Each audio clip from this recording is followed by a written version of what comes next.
O peso daquela mão não era o de um cumprimento. Era o peso de uma sentença. Quando o couro da luva com aquele cheiro impregnado de tabaco barato apertou meu ombro, o tempo em Curitiba pareceu parar.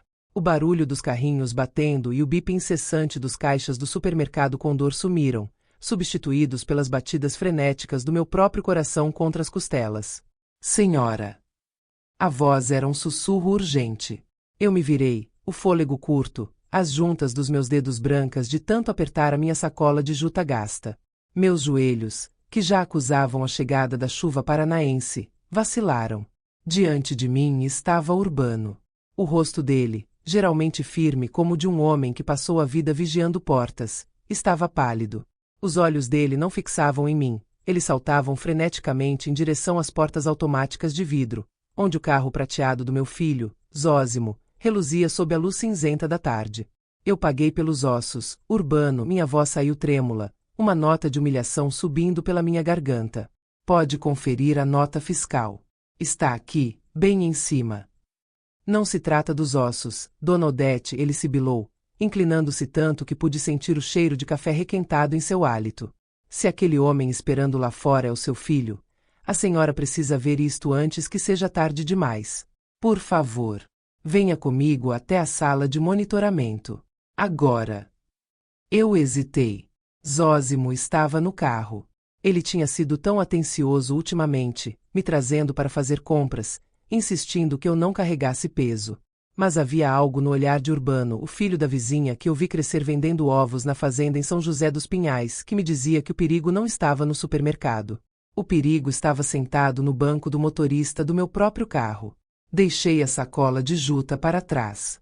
Aqueles ossos para canja agora pareciam pedregulhos.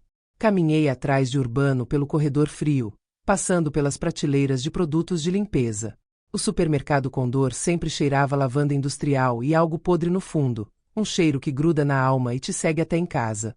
Antes de eu contar o que apareceu naquelas telas azuis de segurança, eu preciso saber, de que lugar do mundo você está ouvindo essa história? Deixe sua cidade nos comentários agora. Continue assistindo, pois o que eu descobri a seguir no Afonso Story vai fazer você questionar todos ao seu redor. Entramos na sala de segurança.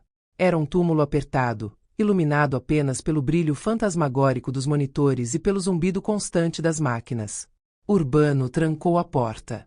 O clique da fechadura soou como um tiro no silêncio. Eu não estava espionando ele propositalmente, começou Urbano, as mãos tremendo levemente enquanto operava o teclado. Mas ele estava agindo de forma estranha perto da padaria. Eu ativei o microfone direcional da câmera 4. A tela piscou e a imagem granulada se estabilizou. Ali estava ele. Zósimo. Meu único filho. O menino que eu carreguei no colo pelas ruas lamacentas de Paranaguá, depois que o pai dele morreu nos estaleiros. Ele estava encostado em um pilar, conversando com uma mulher de terno impecável e olhos de rapina, Vanderleia, uma advogada que a vizinhança conhecia por limpar heranças de idosos antes mesmo do corpo esfriar. Zósimo segurava um pequeno frasco marrom entre os dedos. Ele o girava, observando o líquido com um sorriso que eu nunca tinha visto em seu rosto. Era o sorriso de um estranho. As gotas estão fazendo efeito. Vanderleia, a voz de Zósimo saiu pelos alto-falantes da sala, fria como o vento que corta a serra do mar. Ela está ficando confusa. Esqueceu onde guardou as chaves da casa 2 vezes só esta semana. Amanhã, eu a levo ao cartório. Ela vai pensar que está assinando uma atualização do seguro de vida, mas será a transferência total da fazenda e do apartamento no centro. Vanderleia soltou uma fumaça densa de seu cigarro, seus olhos fixos nos papéis. E depois que os documentos forem registrados? Existe uma clínica de repouso particular em Piraquara, Zósimo respondeu, sem um pingo de hesitação. O tipo de lugar de onde as pessoas não costumam voltar. Já paguei os primeiros 3 meses. No momento em que ela perceber que foi despejada da própria vida, já será tarde. Ela está velha, Vanderleia. Está na hora de parar de segurar coisas que não consegue mais gerenciar. Minha visão escureceu. Senti o chão sumir sob meus pés, e se não fosse a mão firme de Urbano segurando meu cotovelo, eu teria desabado sobre o painel de controle. As palavras dele ecoavam na minha mente. Ela está velha. Está na hora de parar. Zósimo não estava apenas esperando que eu morresse. Ele estava apagando a minha existência enquanto meu sangue ainda corria.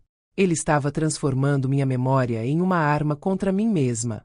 As vitaminas que ele me dava todas as noites, as gotas no meu chá, não eram para minha saúde. Eram o veneno da minha própria ruína. Dona Odete. Urbano perguntou, a voz carregada de uma piedade que me queimava por dentro. Quer que eu chame a polícia agora? Podemos detê-lo aqui mesmo, no estacionamento. Eu olhei para o monitor. Vi o brilho de ganância nos olhos do meu filho. Naquele momento, algo dentro de mim quebrou, mas não foi o meu espírito. Foi a minha fraqueza. Uma determinação fria e ancestral, trazida pelas minhas avós portuguesas que sobreviveram a guerras e fomes, subiu pela minha espinha. Não, Urbano, eu disse, endireitando as costas e limpando uma lágrima solitária antes que ela pudesse cair. Se chamarmos a polícia agora, ele dirá que foi apenas uma piada de mau gosto ou que eu entendi errado. Ele tem uma advogada ao lado dele. Eu quero que ele sinta o peso total do que tentou fazer. Eu quero justiça, não apenas um boletim de ocorrência. Urbano me olhou com respeito. O que a senhora quer que eu faça? Grave isso em um pendrive para mim. Tudo. O áudio e o vídeo. E me dê o seu número pessoal. Eu respirei fundo, sentindo o cheiro de lavanda industrial do mercado uma última vez. E, Urbano, não deixe que ele veja você falando comigo. De agora em diante, eu sou apenas uma velha confusa. Saí daquela sala com o coração transformado em gelo. Voltei para o corredor, peguei minha sacola de ossos e caminhei em direção à saída. Eu conseguia ver Zósimo pelo vidro, batendo os dedos no volante, impaciente para começar a próxima fase do seu plano. Ele achava que estava lidando com uma relíquia descartável. Ele esqueceu que uma mãe que sobreviveu ao que eu sobrevivi não se entrega sem lutar. O jogo dele estava apenas começando, mas o meu seria letal. A porta automática do supermercado Condor se abriu com um chiado pneumático, deixando entrar uma lufada do ar úmido de Curitiba. Eu caminhei devagar, arrastando os pés mais do que o necessário, sentindo o peso do pendrive no fundo do meu casaco como se fosse uma brasa ardente. Cada passo era uma provação. Eu via o vulto de Zósimo através do para-brisa do carro prateado. Ele não saiu para me ajudar. Ele apenas destravou as portas com um bip seco, um som que agora soava para mim como o gatilho de uma armadilha. Entrei no carro. O cheiro de estofado limpo e aromatizante de baunilha, o cheiro da vida perfeita que eu financiei para ele, subitamente me deu náuseas. Demorou uma eternidade, mãe, Zósimo resmungou, sem sequer desviar os olhos do celular. Esqueceu o que foi buscar de novo? Ou se perdeu no corredor dos biscoitos? Senti uma fisgada de ódio, mas engoli o gosto amargo. Lembrei-me das avós portuguesas. O silêncio é uma arma antes do bote. Deixei meu lábio inferior tremer levemente. Os corredores, eles parecem tão maiores hoje, Zósimo, murmurei, deixando minha voz soar fraca, quase sumindo. Eu me perdi um pouco perto dos laticínios. Um rapaz gentil, o Urbano, teve que me ajudar a encontrar a saída. Acho que a minha cabeça não está muito boa hoje. Vi, pelo canto do olho, o reflexo do triunfo no rosto dele. Ele guardou o celular e, pela primeira vez no dia, sorriu para mim. Era o sorriso de um hiena diante de uma carcaça. Não se preocupe com isso, Ma. É por isso que eu estou aqui. Para cuidar de tudo, ele disse, ligando o motor. O cansaço da idade chega para todos. Lembra do que conversamos sobre o seguro e a papelada da fazenda? Para garantir que ninguém passe a perna na senhora. Sim, filho. O seguro. Você é um bom menino por se preocupar tanto. Minhas mãos apertavam a sacola de juta no meu colo. Dentro dela, os ossos de boi batiam uns contra os outros. Eu queria gritar. Queria cravar minhas unhas naquele rosto que eu um dia beijei com tanto amor. Mas eu precisava de tempo. Precisava que ele acreditasse que eu era presa fácil que ele descreveu para a advogada na sala de monitoramento. Enquanto ele dirigia pelas ruas cinzas do bairro Batel, Zósimo começou a assobiar. Uma melodia alegre, a mesma que ele assobiava quando era criança e ganhava um brinquedo novo. Mas o brinquedo novo agora era minha herança. Era a minha expulsão da vida. Sabe, Ma, ele continuou, A voz agora sedosa, quase carinhosa. Amanhã de manhã vamos passar no escritório da doutora Vanderleia. É só uma assinatura rápida. Depois disso, você não vai precisar se preocupar com mais nada. Vou te levar para um lugar maravilhoso, com jardins, enfermeiras 24 horas, um descanso de rainha. Piraquara. O nome do lugar que ele mencionou no vídeo ecoou na minha mente como um gongo de igreja. Uma clínica de onde ninguém volta. Um depósito de idosos onde a dignidade morre antes do corpo. Um descanso. Repeti, olhando para a chuva que começava a riscar o vidro. Eu só quero que você seja feliz, Zósimo. Tudo o que eu tenho é seu, não é? Exatamente, Ma. É tudo nosso. Você consegue sentir a frieza desse filho? Se você também está sentindo um nó no estômago com essa falsidade, inscreva-se agora no Afonso Story. Histórias como a da Dona Odete precisam ser ouvidas para que ninguém mais caia nessas armadilhas. Clique no botão de se inscrever e vamos continuar. Chegamos em casa, na nossa pequena vila em Santa Felicidade. O jardim, que eu mesma cuidei por 30 anos, parecia diferente sob a ótica da traição. As flores pareciam murchas, como se soubessem que o dono daquelas terras já tinha vendido o solo sob suas raízes. Zósimo insistiu em preparar o meu chá. Vá descansar, Ma. Eu levo seu chá de erva doce com aquela vitamina especial que o médico receitou. Eu subi as escadas devagar, ouvindo o barulho da chaleira na cozinha. Cada clique da colher contra a cerâmica era o som do veneno sendo preparado. Ele subiu minutos depois, trazendo a caneca azul que eu lhe dei quando ele passou no vestibular. Beba tudo, mãe. Vai ajudar a clarear as ideias para amanhã. Ele me deu um beijo na testa. Um beijo frio. Um beijo de Judas. Quando ele fechou a porta, eu não bebi. Caminhei até o banheiro, meu coração disparado. Peguei um frasco de plástico que eu usava para guardar amostras de perfume e, com as mãos trêmulas, despejei o conteúdo do chá ali. O líquido tinha um brilho levemente oleoso, algo que eu nunca teria notado se não estivesse em alerta máximo. Aquece-me a alma saber que Urbano me avisou a tempo. Se eu tivesse bebido aquele chá por mais uma semana, minha mente estaria tão nublada que eu assinaria até minha própria sentença de morte com um sorriso no rosto. Fui até a janela e vi o carro de Zósimo ainda parado na garagem. Ele estava lá fora, fumando um cigarro, provavelmente ligando para Vanderleia para confirmar o abate do dia seguinte. Eu não era mais apenas uma mãe. Eu era uma investigadora. Uma estrategista. Abri meu guarda-roupa e, no fundo falso onde guardava as economias que meu marido deixou para emergências, retirei um pequeno gravador digital que comprei anos atrás para gravar minhas receitas. A noite seria longa. Eu precisava documentar cada passo. Mas, mais do que isso, eu precisava de aliados. Zósimo achava que eu estava sozinha no mundo, cercada apenas pelo meu suposto esquecimento. Ele esqueceu que em Curitiba, as paredes têm ouvidos, e as velhas de Santa Felicidade têm uma rede de informações mais rápida que qualquer internet. Peguei o telefone. Meus dedos hesitaram por um segundo sobre o número de Quitéria, minha amiga de infância e agora uma das promotoras mais temidas da capital. Quitéria.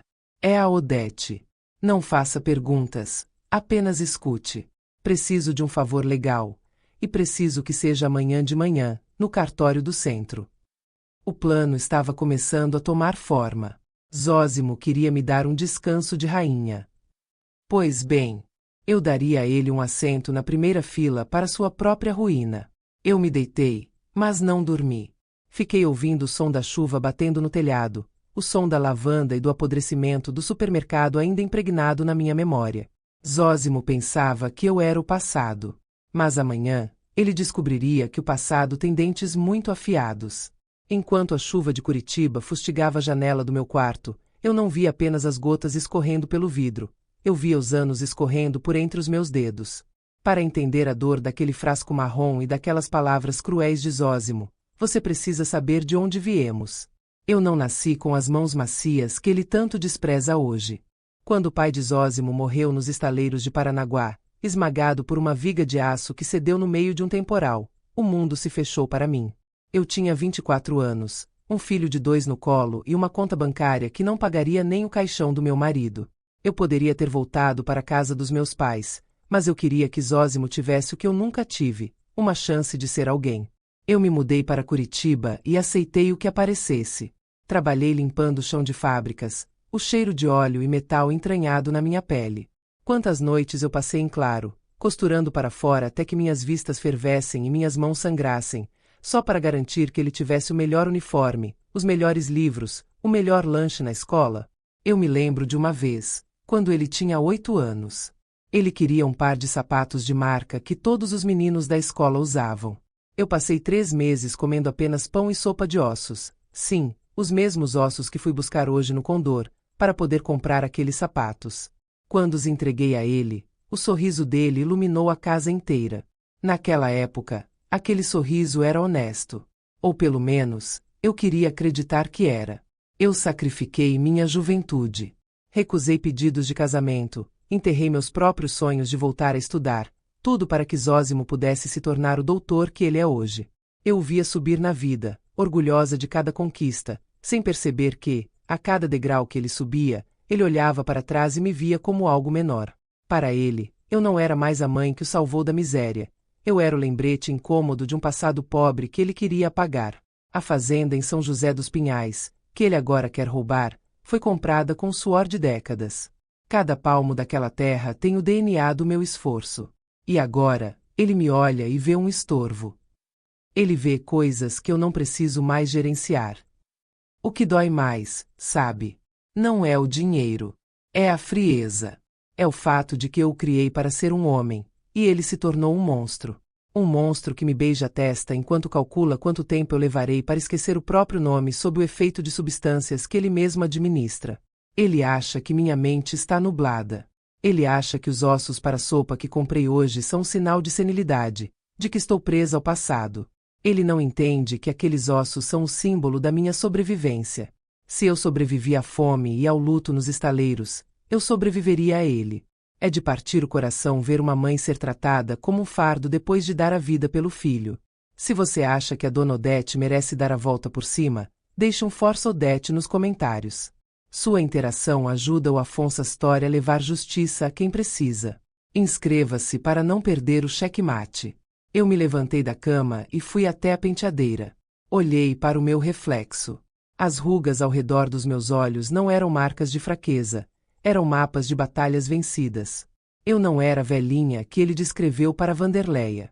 Eu era Odete, a mulher que carregou sacos de cimento e criou um filho sozinha.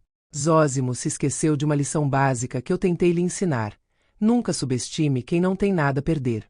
Amanhã, ele chegaria ao cartório esperando encontrar uma ovelha pronta para o abate. Ele encontraria, em vez disso, a mesma mulher que enfrentou os capatazes do estaleiro para receber o seguro do marido.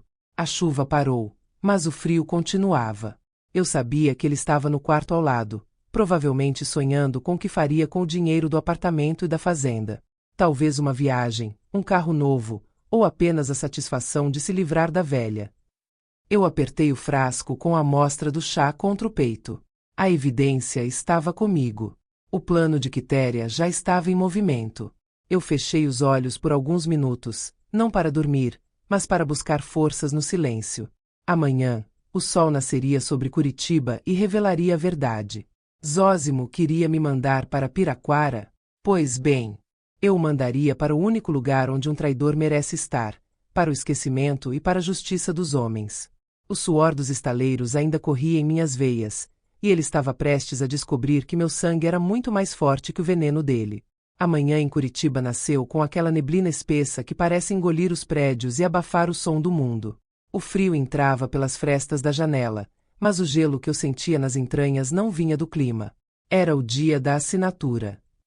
O dia em que meu filho pretendia assinar o meu atestado de óbito social. Zósimo bateu na porta do meu quarto às 7 da manhã. Ele estava vestido com seu melhor terno, o perfume caro inundando o corredor, o mesmo perfume que eu ajudei a comprar no seu último aniversário. Ele parecia radiante, com uma energia que só os predadores têm quando sentem que a presa está encurralada. Bom dia, Ma. Dormiu bem? Hoje é o grande dia, ele disse, abrindo as cortinas com um gesto teatral. Vamos resolver toda aquela burocracia do seguro e depois vamos almoçar naquele restaurante italiano que você gosta em Santa Felicidade. O que acha? Eu me sentei na cama, fingindo uma desorientação que eu não sentia. Deixei meu cabelo propositalmente bagunçado e olhei para ele com os olhos semicerrados, simulando a confusão mental que as gotas de veneno dele deveriam estar causando. O almoço. Sim, o risoto, não é? Minha voz saiu arrastada, frágil. Mas Zósimo, para onde vamos antes? Eu me esqueci de novo. Minha cabeça parece cheia de algodão hoje, meu filho. Vi o brilho de satisfação nos olhos dele. Ele se sentou na beira da cama e segurou minha mão. O toque dele me dava arrepios de nojo, mas eu não recuei. É só no cartório, mãe. Lembra? A atualização do seu seguro de vida e aquela papelada para facilitar a administração da fazenda. É para o seu próprio bem. Se acontecer algo com a senhora, eu preciso ter poderes para cuidar de tudo sem que o governo tome o que é nosso. O que é nosso? As palavras dele eram como facas. Você cuida tão bem de mim, Zósimo, eu disse, forçando um sorriso vacilante. O que seria de mim sem o meu menino? Ele me ajudou a levantar, guiando-me como se eu fosse uma criança ou um animal ferido. Descemos as escadas e ele mal me deixou tomar o café da manhã. Ele estava com pressa. A pressa de quem tem um cronograma para traição. Entramos no carro prateado. O trajeto até o centro de Curitiba foi um exercício de tortura psicológica. Zósimo dirigia com uma mão só, assobiando, enquanto a outra mão tamborilava no console central. Ele começou a falar sobre os planos para a fazenda em São José dos Pinhais. Falava sobre como pretendia modernizar o lugar, sobre como os velhos amigos da fazenda eram atrasados. Sabe, mãe, aquele povo da fazenda, o Urbano e a mãe dele, eles não têm visão. Aquela terra vale milhões se for loteada para condomínios de luxo. A senhora concorda, não é? Eu olhei pela janela, observando os carros passando na Avenida Visconde de Guarapuava. Mas Zósimo, seu pai amava aquelas árvores. Eu prometi que cuidaria delas. Promessas são para os vivos, má. E a senhora precisa descansar agora. Deixe que eu me preocupo com o que meu pai queria. O tom dele mudou. A máscara de filho zeloso escorregava sempre que ele falava de dinheiro. Ele se tornava ríspido, impaciente. A arrogância dele era tão grande que ele nem percebia que eu não estava realmente confusa. Ele estava tão cego pela própria ganância que não via o pendrive escondido na minha bolsa, nem notava que eu estava gravando cada palavra dele pelo celular que eu mantinha ligado silenciosamente no bolso do casaco. A arrogância de Zósimo é o que vai derrubá-lo. Você já conheceu alguém que se achava tão esperto a ponto de subestimar a própria mãe? Se você quer ver o momento exato em que esse plano vai desmoronar, inscreva-se no Afonso Story agora mesmo. Não perca o desenrolar dessa justiça. Zósimo, eu o chamei, fingindo um tremor na voz. Eu esqueci os meus óculos de leitura. Eu não vou conseguir ler o que estou assinando. Ele deu uma risada curta, quase um deboche. Não se preocupe com isso, má. A doutora Vanderleia já revisou tudo. É um documento padrão. Eu te explico cada parágrafo. Você confia no seu filho, não confia? Confio, eu sussurrei. Como uma mãe não confiaria no próprio filho? Chegamos perto do cartório. A neblina estava começando a se dissipar, revelando o movimento frenético do centro. Eu vi, de longe, o carro preto da promotoria estacionado a 2 quadras dali. O meu exército estava em posição. Quitéria não falharia comigo. Zósimo estacionou o carro e desligou o motor. Ele se virou para mim e, por um instante, houve um silêncio pesado dentro daquele veículo. Ele me olhou fixamente, e eu me perguntei se, no fundo daquela alma apodrecida, ainda restava algum pingo de remorso. Mãe, ele disse, a voz subitamente baixa. Depois que assinarmos, tudo vai mudar. Você vai ter toda a paz que merece. Ninguém mais vai te cobrar nada. Ninguém vai te pedir para lembrar de nada. Entende? Entendo, Zósimo, respondi, e desta vez minha voz não tremeu. Tudo vai mudar hoje. Mais do que você imagina. Ele não percebeu a ironia na minha frase. Ele desceu do carro e deu a volta para abrir a minha porta, oferecendo o braço com uma elegância falsa. Caminhamos em direção à entrada do prédio. Vanderleia já estava lá dentro, com sua pasta de couro cheia de mentiras e seu cigarro apagado entre os dedos finos. Eu senti o peso do mundo nos meus ombros, mas também senti uma força que vinha da terra, daquela fazenda que ele queria transformar em concreto. Eu não era apenas Odete. Eu era a barreira entre a justiça e o mal. Entramos no elevador. O espelho revelava o contraste. Ele, jovem, forte e cruel. Eu, envelhecida, aparentemente frágil, mas carregando a verdade. O elevador subiu. O bip de cada andar soava como a contagem regressiva para uma explosão. Zósimo ajustou a gravata e sorriu para o próprio reflexo.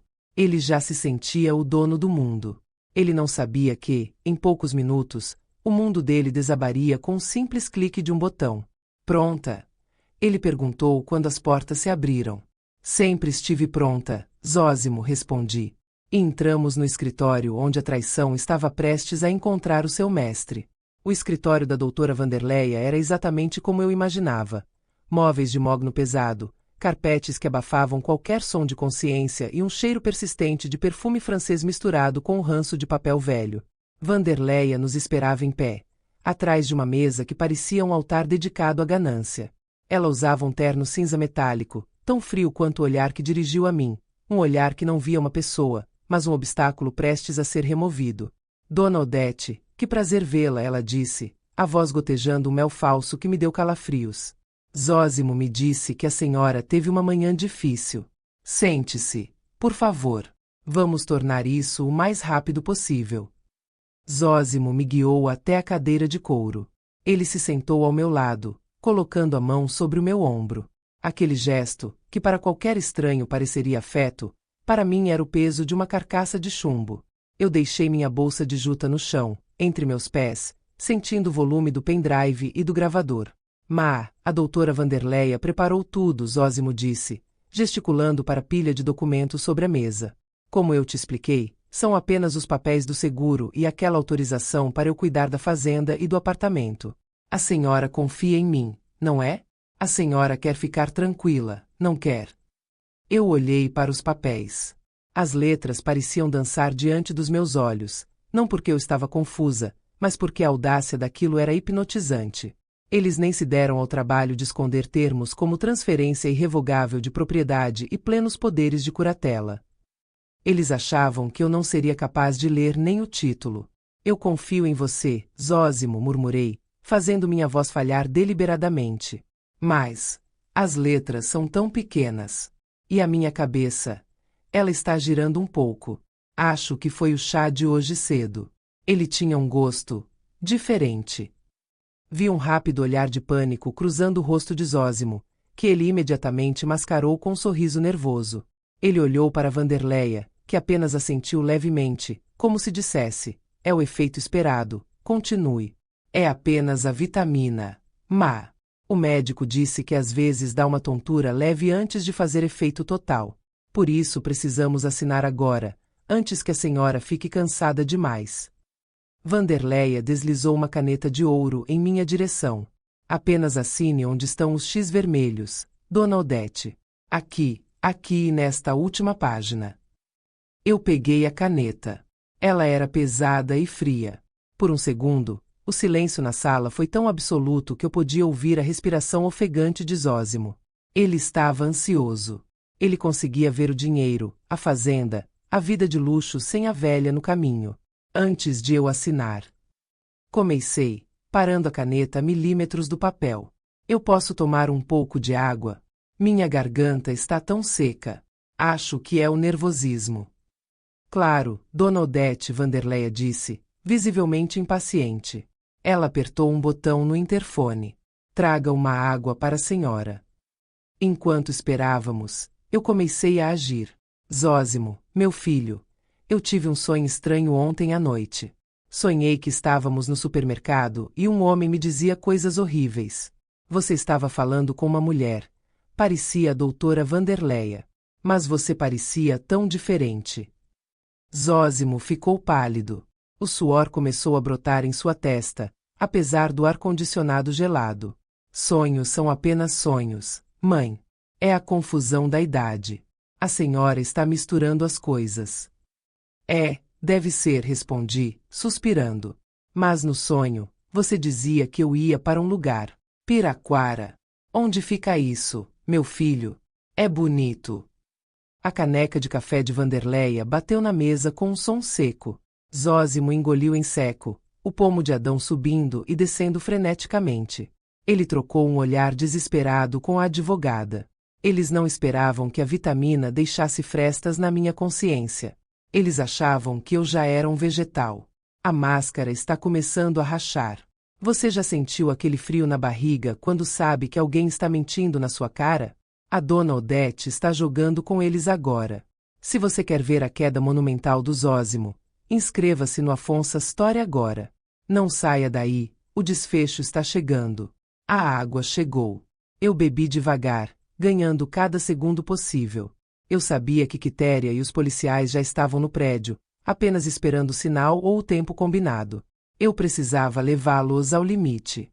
Sabe, doutora Wanderleia, eu disse, pousando o copo. Eu sempre achei que as leis serviam para proteger os velhos.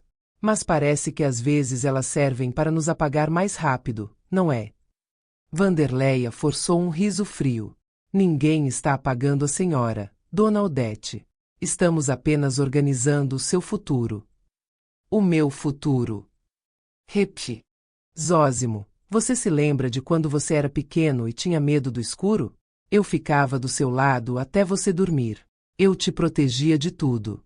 Eu nunca imaginei que, um dia, o escuro viria de você. Mãe, chega de drama. Zósimo explodiu, a paciência finalmente se esgotando. A arrogância tomou o lugar da falsa doçura. Assine logo esses papéis. Já perdemos a manhã inteira aqui. A senhora está confusa, está falando bobagens. Assine e vamos embora. Eu olhei para ele. Aquele não era o meu filho. Era um estranho que habitava o corpo do menino que eu criei. A frieza nos olhos dele me deu a confirmação final de que o que eu estava prestes a fazer não era vingança. Era uma correção necessária do destino. Tudo bem, Zósimo, eu disse, minha voz subitamente firme, perdendo o tom trêmulo. Eu vou assinar. Mas antes, eu gostaria de mostrar uma coisa para vocês. Algo que eu achei no meu telefone. Acho que vai ajudar a clarear o motivo de eu estar tão confusa. Zósimo tentou agarrar o meu braço. Mãe, não temos tempo para vídeos ou fotos antigas. Assine. Eu acho que vocês vão querer ver este, eu disse, pegando o celular da bolsa com uma agilidade que os deixou boquiabertos. É um vídeo novo. Feito ontem, no supermercado Condor. O silêncio que se seguiu foi o som do mundo de Zósimo começando a rachar. Ele congelou. Wanderleia estreitou os olhos, a caneta de ouro ainda na mão dela, parecendo subitamente muito pesada. O teatro das sombras estava chegando ao fim, e as luzes estavam prestes a ser acesas. O silêncio no escritório da doutora Wanderleia tornou-se tão denso que era possível ouvir o tic-tac de um relógio de parede que eu nem tinha notado antes. Zósimo estava parado, com a mão estendida no ar, a centímetros do meu braço, como se tivesse sido transformado em estátua por uma maldição. O brilho de triunfo em seus olhos foi substituído por uma névoa de incerteza. Vídeo. Que vídeo, mãe? Você não sabe nem mexer nesse aparelho direito, Zósimo disse, mas a voz dele falhou, saindo 2 tons acima do normal. Eu não respondi com palavras. Apenas desbloqueei a tela do celular com um movimento preciso. Não havia tremor em minhas mãos agora. Eu apertei o play. A voz de Zósimo, nítida e cruel, ecoou pelo escritório de Mogno, preenchendo cada canto com a prova de sua traição. As gotas estão fazendo efeito. Ela está ficando confusa. O tipo de lugar de onde as pessoas não costumam voltar. Wanderleia empalideceu instantaneamente. A advogada, que antes parecia uma estátua de autoridade, agora parecia apenas uma mulher encurralada. Ela olhou para o monitor do celular, depois para Zósimo, e então para a porta. Ela já estava calculando a rota de fuga. Isso é uma montagem.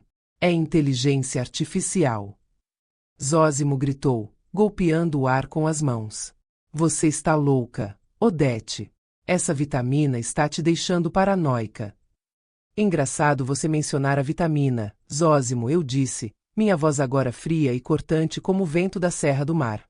Porque eu guardei uma amostra do chá de ontem à noite. Está no meu laboratório particular agora.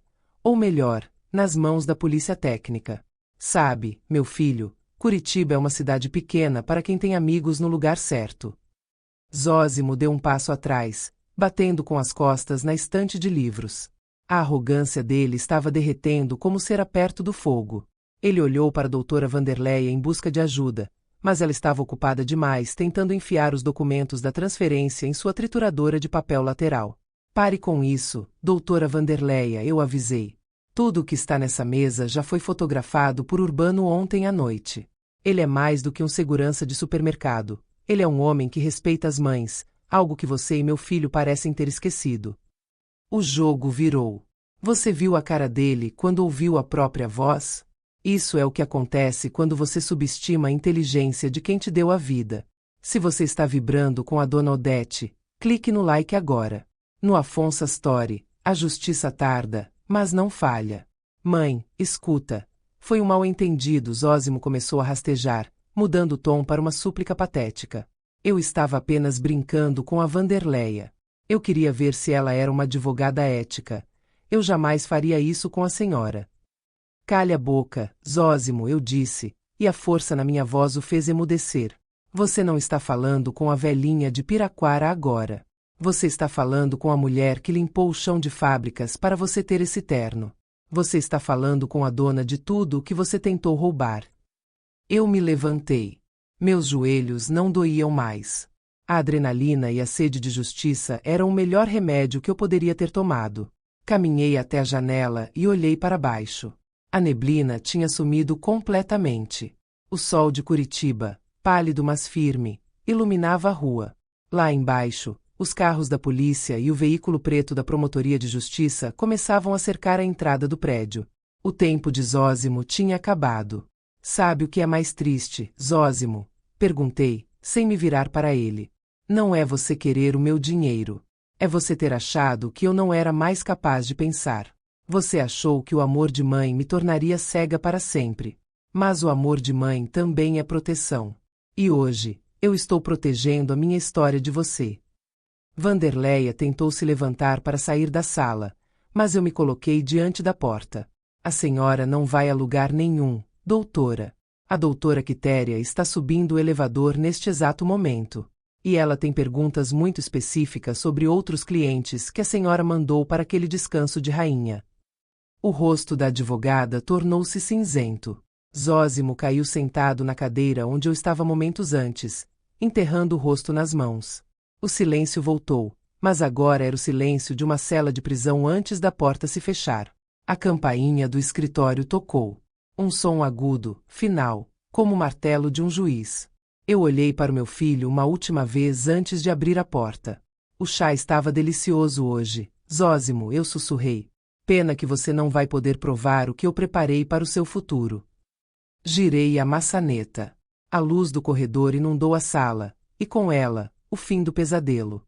A porta do escritório não apenas se abriu, ela pareceu ceder sob a autoridade que vinha do corredor. Quitéria entrou primeiro. Ela não usava toga de promotora, mas seu sobretudo escuro e seu olhar de aço transmitiam o mesmo peso. Atrás dela, 2 policiais militares de Curitiba, com suas fardas impecáveis e rostos inexpressivos, preencheram o espaço, fazendo o luxuoso escritório de Vanderleia parecer subitamente pequeno e sufocante. Zósimo levantou-se num salto, os olhos saltando das órbitas. Ele tentou ajeitar o terno, um reflexo condicionado de quem sempre acreditou que a aparência poderia escondê-lo da verdade. O que é isso? Mãe, o que você fez? Ele gaguejou, a voz falhando como um disco arranhado. Doutora Vanderleia, faça alguma coisa. Isso é invasão de domicílio. É abuso de autoridade. Vanderleia, porém, não se moveu. Ela conhecia Quitéria. Sabia que a promotora não entrava em um lugar sem ter o nó da forca já devidamente apertado. A advogada apenas baixou a cabeça, as mãos trêmulas escondidas sob a mesa de mogno. Não é invasão, Zósimo, Quitéria disse, sua voz ecoando com uma calma aterrorizante. É uma diligência baseada em provas materiais de tentativa de estelionato, cárcere privado qualificado e administração de substância nociva à pessoa idosa. E, para sua informação, o mandato de busca e apreensão já foi assinado há 2 horas. Quitéria caminhou até a mesa e, com um gesto firme, puxou os documentos que eu estava prestes a assinar. Ela os leu rapidamente, um sorriso de desprezo surgindo em seus lábios. Transferência total de bens. Cláusula de curatela imediata. Vocês foram gananciosos demais, não foram? Nem tentaram disfarçar o golpe. Quitéria olhou para Wanderleia. Doutora, sugiro que colabore. O pendrive que a dona Odete nos entregou contém não apenas o vídeo do supermercado, mas meses de áudio que ela gravou em casa. Temos cada menção à clínica em Piraquara. Temos o nome do médico que fornecia as vitaminas sem receita. Zósimo desmoronou. Literalmente. Seus joelhos cederam e ele caiu de volta na cadeira, soltando um soluço seco que não era de arrependimento, mas de puro terror egoísta. Mãe! Má! Por favor, ele começou a rastejar, tentando segurar a barra da minha saia. Eu fiz isso por nós. Eu queria que a senhora tivesse paz. Eu achei que a senhora estava ficando doente. Eu queria proteger o patrimônio da família. Eu olhei para baixo, para aquele homem que eu um dia embalei nos braços. A piedade que eu esperava sentir não veio. Em seu lugar, havia apenas uma clareza cristalina. Patrimônio da família, Zósimo. Perguntei, minha voz saindo baixa e firme. Você fala da fazenda que eu paguei com o sangue das minhas mãos? Do apartamento que seu pai sonhou para nossa velhice? Você não queria proteger nada. Você queria devorar o que restava de mim enquanto eu ainda respirava. Você me chamou de velha que não conseguia mais gerenciar as coisas. Pois olhe ao seu redor. Quem está gerenciando o seu destino agora? Um dos policiais aproximou-se de Zósimo e tocou em seu ombro. O som das algemas saindo do coldre foi o som mais doce que ouvi em anos. Zósimo da Silva, você está preso, anunciou o policial. Não. Mãe, diga a eles. É um erro. Ele gritava enquanto era levantado. Eu sou seu filho. Você não pode fazer isso comigo. Quem vai cuidar de você? Você vai ficar sozinha naquela casa imensa. Eu nunca estive tão bem acompanhada, Zósimo, respondi, olhando para Quitéria e para a força que eu redescobri em mim mesma. E quanto à casa, ela voltará a ser um lar, não um ninho de cobras. Você ouviu isso? Ele tentou usar a culpa até o último segundo. O que você faria se descobrisse que seu próprio sangue estava te traindo? Deixe sua opinião nos comentários. Sua voz é o que mantém o Afonso Story vivo. Não esqueça de deixar o seu like para celebrarmos a vitória da dona Odete. Wanderleia também foi algemada. Ela tentou manter a pose, mas quando passou por mim, seus olhos de rapina estavam opacos. Ela sabia que sua carreira e sua liberdade haviam terminado naquele escritório frio. Quitéria aproximou-se de mim e colocou a mão no meu ombro. Desta vez, o toque era quente, era real. Você foi muito corajosa, Odete. Poucas pessoas teriam a frieza de agir como você agiu, sabendo de tudo. Eu não tive escolha, Quitéria, respondi, sentindo um peso imenso saindo das minhas costas. Ou eu agia, ou eu desaparecia. E eu ainda tenho muito que viver. Enquanto os policiais conduziam Zósimo para fora, ele continuava gritando pelo corredor. Os funcionários do cartório e as pessoas que esperavam no saguão pararam para assistir à queda do Dr. Zósimo. A vergonha pública era o primeiro passo da sua sentença. Ele, que tanto prezava o status e a imagem de sucesso, estava saindo dali como um criminoso comum, sob os olhares de desprezo de Curitiba. Eu caminhei até a mesa de Wanderleia. Peguei a caneta de ouro que ela me ofereceu para assinar a minha ruína. Olhei para ela por um momento e a joguei na lixeira de metal. O som metálico ecoou como uma nota final de uma sinfonia de justiça. Ficamos apenas eu e Quitéria na sala por um momento. O sol agora entrava plenamente pelas janelas, iluminando as partículas de poeira no ar.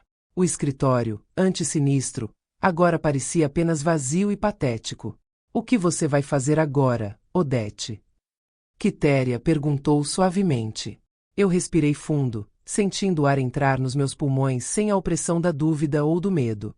Vou voltar para casa, eu disse. Vou abrir todas as janelas para tirar o cheiro de lavanda industrial e traição. Vou preparar uma sopa de ossos, daquelas que sustentam a alma. E depois eu vou para minha fazenda. Tenho árvores para cuidar e uma vida inteira para recuperar. Caminhei em direção à saída, sem olhar para trás. Zósimo achava que eu era o passado. Mas enquanto eu descia pelo elevador, eu sabia que o futuro nunca tinha sido tão brilhante. A neblina tinha se dissipado, o veneno tinha sido neutralizado, e a dona Odete estava, finalmente, livre. O silêncio que me recebeu quando abri a porta da nossa casa em santa felicidade não era o silêncio de abandono que Zósimo previra, era o silêncio da paz. Pela primeira vez em meses, não precisei olhar por cima do ombro. Não precisei me perguntar se o brilho no fundo da xícara de chá era açúcar ou sedativo. Entrei na sala e a primeira coisa que fiz foi escancarar as janelas de madeira. O ar frio de Curitiba invadiu o ambiente, expulsando o cheiro de mofo, de remédios e daquela presença sombria que meu filho havia deixado impregnada nos móveis. Caminhei até a cozinha. A caneca azul, aquela que eu mencionei no início, ainda estava sobre o balcão. Olhei para ela e vi o símbolo de como o amor pode ser distorcido pela ganância. Sem hesitar, peguei a peça e a joguei diretamente na lixeira. Eu não queria mais nada naquela casa que me lembrasse do teatro que vivemos. Liguei o rádio. Uma música antiga, uma valsa que meu marido amava, começou a tocar. Comecei a tirar as panelas do armário. Eu tinha prometido a mim mesma uma sopa de ossos, e seria a melhor da minha vida. Mas, enquanto a água fervia, meu telefone tocou. Era Quitéria. Odete, os peritos acabaram de sair do apartamento do Zósimo no centro. A voz dela estava carregada de seriedade. Eles encontraram algo que você precisa saber. No cofre dele, além de joias que ele provavelmente pegou da sua caixa de segurança sem você notar, havia um contrato de venda da fazenda de São José dos Pinhais. Já estava assinado por um comprador estrangeiro. Ele pretendia entregar as terras assim que você fosse internada. Senti um calafrio, mas não de medo. Era a confirmação de que eu não tinha sido dura demais. Zósimo não queria apenas o dinheiro, ele queria pagar o legado do pai. Ele queria vender a nossa história para o maior lance. Obrigada por me avisar, Quitéria, respondi, apertando o telefone. Isso só me dá mais certeza de que ele está exatamente onde deveria estar. Tem mais uma coisa, Quitéria continuou. A clínica em Piraquara. Nós fomos lá com um mandado. Odete, o lugar é um horror. Encontramos outras 3 senhoras em condições deploráveis, todas com procurações assinadas em nome de parentes gananciosos. Graças à sua denúncia e ao vídeo do Urbano, conseguimos fechar o local. Você salvou mais vidas do que imagina hoje. Desliguei o telefone e me sentei à mesa da cozinha. As lágrimas finalmente vieram. Não eram lágrimas de tristeza por Zósimo, mas de alívio por aquelas mulheres. Eu, uma simples viúva que muitos julgavam estar perdendo a memória, tinha me tornado instrumento de queda de uma rede de horrores. Você acredita no poder do destino? A dona Odete não salvou apenas a si mesma, ela libertou outras pessoas que não tinham ninguém por elas. Se você acredita que o bem sempre vence, comente Justiça Feita. E se ainda não se inscreveu, faça isso agora para ver o renascimento da dona Odete no Afonso Astori. Fui até o quarto de hóspedes, onde Zósimo guardava algumas de suas coisas. Comecei a esvaziar as gavetas. Camisas de marca, relógios caros, sapatos de couro italiano, tudo comprado com a herança que eu preservei com tanto custo. Coloquei tudo em sacos de lixo pretos. Eu doaria tudo. Cada centavo de luxo que ele ostentava seria transformado em ajuda para asilo de verdade, lugares onde o respeito ainda existia. Encontrei, no fundo de uma gaveta, uma foto antiga. Zósimo tinha uns 5 anos e segurava um catavento colorido. Ele sorria para a câmera com uma inocência que parecia impossível de ter pertencido ao homem que tentou me envenenar. Olhei para aquela foto por um longo tempo. Onde foi que eu errei? Ou será que a maldade simplesmente floresce em alguns corações, não importa quão boa seja a terra? Rasguei a foto em 4 pedaços. O passado estava morto. O filho que eu amei não existia mais. Ele tinha sido devorado pela criatura gananciosa que eu vi no escritório da doutora Vanderleia. A sopa começou a cheirar pela casa. O aroma do caldo de ossos, com louro e pimenta, trouxe-me de volta à realidade. Era o cheiro da sobrevivência. Lembrei-me dos dias difíceis em Paranaguá, do frio nos portos, da fome que batia à porta. Se eu sobrevivi àquilo sem me tornar uma pessoa amarga, Zósimo não tinha desculpa para sua crueldade. Enquanto eu comia, sozinha mas em paz, olhei para o meu jardim através da janela da cozinha. A neblina de Curitiba estava voltando, mas agora ela parecia um abraço protetor, não um esconderijo para traidores. Amanhã eu teria que prestar depoimento oficial. Teria que ver os advogados de Zósimo tentarem alegar insanidade temporária ou crise financeira. Mas eu estava pronta. Eu tinha as provas, tinha os aliados, e acima de tudo, tinha minha dignidade recuperada. Zósimo achava que eu era uma árvore velha prestes a cair. Ele não entendeu que árvores velhas têm raízes profundas demais para serem arrancadas por ventos de ganância. Eu permaneceria de pé. E a fazenda de São José dos Pinhais? Suas árvores continuariam dando frutos, sob a proteção da mulher que ele tentou apagar. Lavei minha louça, apaguei as luzes e subi para o meu quarto. Pela primeira vez em anos, dormi um sono profundo e sem sonhos. O veneno tinha saído do meu corpo, e a verdade tinha limpado a minha alma. A notícia da prisão de Zósimo e da doutora Vanderleia correu pelas ruas de paralelepípedos de Santa Felicidade mais rápido do que o vento minuano. Na manhã seguinte, quando saí para buscar o pão, o silêncio do bairro era diferente. Não era um silêncio de indiferença, mas de respeito. As nonas da vizinhança, mulheres que viram Zósimo crescer e que sempre o elogiaram por ser um bom doutor, agora limpavam suas calçadas com uma fúria renovada, como se tentassem lavar a mancha que a traição dele deixou na nossa comunidade. Zósimo sempre acreditou que o poder vinha do dinheiro e do terno caro. Ele esqueceu que, em uma terra de imigrantes e trabalhadores, o poder real vem da honra e da palavra. Na missa de domingo, a ausência dele no banco da frente foi notada por todos. Quitéria estava ao meu lado, um apoio silencioso. Quando o padre falou sobre o mandamento de honrar pai e mãe, senti os olhares de compaixão se voltarem para mim. Mas eu não queria compaixão. Eu queria que eles vissem que a velha Odete ainda estava aqui, e que ela não seria vítima da história de ninguém. Na saída da igreja, fui cercada pelas madres de Santa Felicidade. Eram as matriarcas, as donas das receitas secretas e dos segredos do bairro.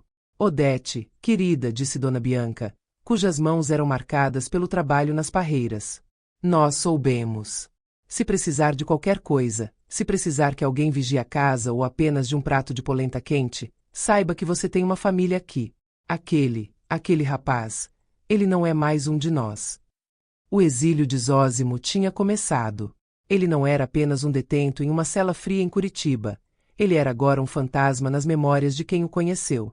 O nome dele foi apagado das rodas de conversa, substituído por um suspiro de decepção. Ele queria me isolar em Piraquara, mas acabou isolando a si mesmo no desprezo público. Enquanto isso, os jornais locais começaram a publicar os detalhes do esquema da herança. A foto de Zósimo, algemado e escondendo o rosto com a própria jaqueta, estava na primeira página. O título era O Filho que Vendeu a Própria Mãe. A vergonha que ele tanto temia agora era sua única companhia. Não há nada pior do que ser rejeitado por aqueles que te viram crescer. Você acha que a vergonha pública é um castigo justo para o que o Zósimo fez? Ou ele merece algo ainda pior? Comente sua opinião abaixo. No Afonso Story, a voz da comunidade é o que traz a verdadeira justiça. Inscreva-se para o capítulo final. Voltei para casa e encontrei Urbano me esperando no portão. Ele trazia uma caixa de ferramentas. Dona Odete, eu pensei que a senhora gostaria de trocar todas as fechaduras da casa, ele disse, com a simplicidade de quem faz o que é certo. E eu tomei a liberdade de instalar um sistema de câmeras que a senhora mesma pode monitorar pelo tablet. Ninguém entra aqui sem que a senhora saiba. Agradeci com um abraço. Urbano, o segurança que Zósimo subestimava, tinha se tornado meu guardião. Ele representava o oposto do meu filho, lealdade sobre lucro, respeito sobre arrogância. Passei o resto da tarde no jardim. Comecei a arrancar as ervas daninhas que Zósimo deixará crescer enquanto fingia cuidar de mim. Cada raiz que eu puxava da terra parecia um pedaço do plano dele que eu estava removendo da minha vida. Eu estava exausta, mas era uma exaustão limpa. Recebi uma carta da defesa de Zósimo. Eles pediam que eu retirasse a queixa em troca de uma internação voluntária para ele em uma clínica psiquiátrica de luxo. Eles alegavam que ele estava sob extremo estresse financeiro. Li a carta 2 vezes. O estresse financeiro dele era o preço dos carros que ele não podia pagar e dos jantares que ele usava para impressionar pessoas vazias como ele. Peguei uma caneta comum e escrevi apenas uma palavra no verso do envelope antes de devolvê-lo ao correio. Nunca. Zósimo achava que eu era feita de vidro, algo que ele poderia quebrar e descartar. Ele esqueceu que eu fui forjada no aço dos estaleiros de Paranaguá. Vidro quebra, mas o aço só fica mais afiado quando é levado ao fogo. O sol estava se pondo atrás da Serra do Mar, pintando o céu de Curitiba com tons de violeta e laranja. Sentei-me no banco de madeira que meu marido construiu e fechei os olhos. Eu conseguia ouvir o som da cidade ao longe, mas aqui dentro, no meu refúgio, só existia a verdade. Eu não era mais a mãe de um criminoso. Eu era Odete, a mulher que sobreviveu. O exílio de Zósimo era definitivo, não apenas pela justiça dos homens, mas pela justiça do coração. Ele perdeu a mãe, perdeu a casa e perdeu a própria alma. E eu? Eu tinha acabado de redescobrir a minha. O ar em São José dos Pinhais era diferente. Tinha o cheiro de terra molhada, de pinhos e de uma liberdade que eu quase esqueci que existia. Dirigi meu próprio carro, o velho jipe que Zósimo dizia que eu não tinha mais reflexos para conduzir, até a entrada da fazenda. O portão de madeira, com as iniciais do meu falecido marido, rangeu ao abrir, como se a própria terra estivesse me dando as boas-vindas. Estacionei diante da casa colonial. Não havia neblina aqui, apenas a luz dourada do fim de tarde que banhava os campos. Urbano e Quitéria tinham me acompanhado, mas ficaram para trás, respeitando o meu momento. Eu precisava enfrentar aquele lugar sozinha. Caminhei até o velho carvalho que ficava no centro do terreno. Foi sob aquela árvore que Zósimo aprendeu a andar. Foi ali que ele prometeu, aos 10 anos, que cuidaria de mim para sempre. A árvore continuava imensa, ignorante as misérias humanas, firme em suas raízes. Tirei da bolsa o pequeno frasco marrom, o último vestígio do veneno que Zósimo tentou me dar. Olhei para o líquido oleoso sob a luz do sol. Aquilo não era apenas um sedativo, era o símbolo de uma ganância que quase destruiu 3 décadas de amor. Sem cerimônia, despejei o conteúdo sobre uma pedra e esmaguei o frasco de vidro com a bota. O som do vidro quebrando foi o ponto final de uma história de terror que eu me recusei a protagonizar. Acabou, Zósimo, sussurrei para o vento. Zósimo agora era apenas um número em um processo judicial. Ele passaria anos longe desta terra, longe do conforto que ele tanto desprezou enquanto tinha. A doutora Vanderleia teve sua licença cassada e enfrentava uma fila de processos de outras famílias que ela ajudou a destruir. A justiça dos homens tinha feito a sua parte, mas a justiça da alma, essa eu estava fazendo agora. Abri as portas da sede da fazenda. O cheiro de móveis de madeira e memórias felizes me inundou. Comecei a organizar a casa, não para vendê-la, mas para transformá-la. Decidi que este lugar não seria apenas o meu refúgio. Parte da fazenda seria transformada em um centro de apoio para idosos que sofreram abusos patrimoniais. O dinheiro que Zósimo queria roubar agora financiaria a liberdade de outros Odetes que não tiveram a mesma sorte que eu. Sentei-me na varanda, vendo o sol mergulhar atrás das colinas. Quitéria aproximou-se com 2 xícaras de café de verdade, feito no fogão a lenha. Você parece 10 anos mais jovem hoje, Odete, ela comentou, sentando-se ao meu lado. Eu me sinto como se tivesse acabado de nascer, Quitéria, respondi. Zósimo achou que estava me tirando a vida, mas ele só me tirou a venda dos olhos. Eu descobri que sou muito mais forte do que a imagem que eu via no espelho todos os dias. O processo de curatela que ele tentou contra mim foi revertido. Agora, eu era curadora do meu próprio destino. Eu não precisava de ninguém para gerenciar meu patrimônio, meu tempo ou meus sonhos. A história de Dona Odete nos ensina que a idade não é uma sentença de silêncio, mas um acúmulo de sabedoria que pode ser a arma mais poderosa contra a traição. Zósimo subestimou as raízes de sua mãe e acabou derrubado pela força que ele mesmo tentou sufocar. Gostou dessa jornada de justiça e superação? Curta este vídeo se você vibrou com a vitória da Dona Odete. Compartilhe com alguém que precisa de uma dose de coragem. Inscreva-se no Afonso Story e ative o sininho. Toda semana trazemos relatos reais e ficcionais que provam que a verdade sempre encontra o seu caminho. Abaixo, deixe seu comentário. Qual lição a Dona Odete deixou para você hoje? Olhei para o horizonte e vi as primeiras estrelas surgindo no céu límpido do Paraná. Eu não guardava ódio. O ódio é um veneno que a gente bebe esperando que o outro morra, e eu já tinha tido suficiente de veneno por uma vida inteira. Eu guardava apenas a paz. Amanhã, eu acordaria cedo, cuidaria das parreiras e veria o projeto do Centro de Apoio ganhar forma. Zósimo seria lembrado como a lição amarga que me ensinou a valorizar cada segundo de autonomia. Eu sou Odete. Eu sou filha do aço e da terra. E enquanto eu respirar, ninguém, nem mesmo meu próprio sangue, ousará escrever o capítulo final da minha vida por mim. Fechei os olhos, e pela primeira vez em muito tempo, ouvi apenas o som do meu próprio coração batendo forte, rítmico e livre. A neblina tinha passado. O sol finalmente tinha chegado para ficar.